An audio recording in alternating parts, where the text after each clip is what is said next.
Bruce 忽然咁健康嘅？ Kelvin 隻手臂成日俾人見到，要操翻你嘅線條噶嘛？成日俾人見到個臂，唔單止係手臂嘅，仲有邊度啊？仲有圓臂式鋼筋混凝土構築物啊！係咩嚟㗎？圓臂式構築物係指從樓宇主結構伸出嚟嘅結構構件，佢哋只係靠連接住主結構嘅一邊得到承托，而另一邊就向外伸出，就好似樓宇嘅手臂咁。最常見嘅係露台、工作平台、簷篷同冷氣機平台。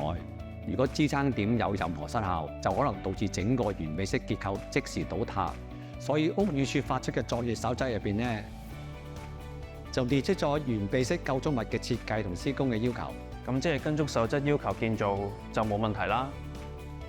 唔單止係咁，正確嘅使用都同樣重要㗎。呢一類嘅構築物有可能因為附件喺佢哋上面或者底部嘅僭建物、過量擺放重物或者過厚嘅地台批盪而超出設計時嘅負荷。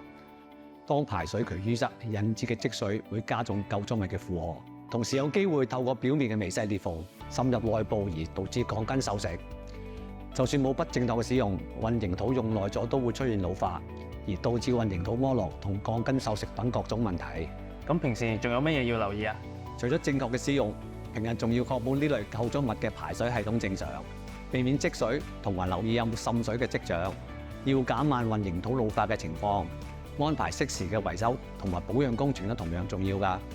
仲要記得定期聘請註冊建築專業人士進行檢查，有需要咧就要聘請註冊承建商進行維修。